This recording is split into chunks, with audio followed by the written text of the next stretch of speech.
நிச்சயமா அவருடைய அத்தனை கோடி பணத்தையும் உதறி தள்ளிட்டு மக்கள் சேவைக்காக மக்கள் பணிக்காக வரும் தளபதி அவர் தன்னலமற்று எல்லாருக்கும் ஆதரவு தெரிவிச்சு எல்லாருக்கும் நல்லபடியா செய்வாருன்றத நாங்க சொல்றோம். 250 கோடி பணத்தை சம்பளமே எனக்கு வேணாம்னு சொல்ற அளவுக்கு அவர் எங்கள் மீது பாசம் வச்சிருக்காரு.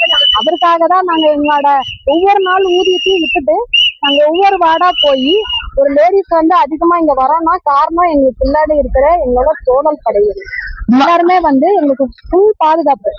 ஜெயலலிதா அம்மையார் ஒரு நிமிஷம்.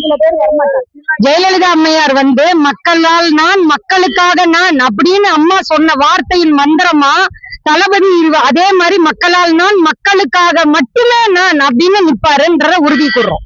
சேலத்துல பாத்தீங்கன்னா மக்கள் கிட்ட வரவேற்பு அதிகமா இருக்கு.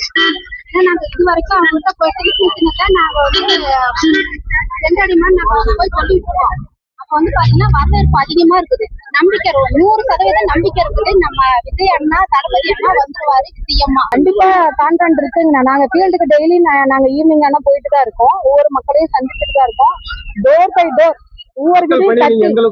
நாங்க கண்டிப்பா முழு மூச்சா நாங்க எல்லாரும் செஞ்சுட்டு இருக்கோம். எங்களை வழி நடத்துறாரு எங்க சேலம் மத்திய மாவட்டம் பார்த்திபன் அவர்கள் அண்ணா அவர்கள் எங்களை வழி நடத்திட்டு இருக்காரு.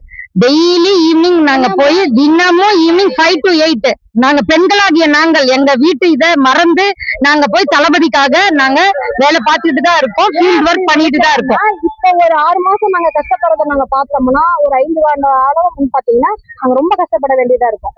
அதனால எங்க அண்ணா மேல இருக்கிற அதாவது எங்க 2 அண்ணன்களையும் சொல்றேன், தளபதி அண்ணாவையும் சொல்றேன், எங்க பார்த்திபன் அண்ணா மேலேயும் இருக்கிற நம்பிக்கையில நாங்க ஓட ரெடியா இருக்கோம். அவரே எங்களை தட்டி கொடுத்துக்கிட்டே இருக்காரு, ஊக்கம் கொடுத்துக்கிட்டே இருக்காரு.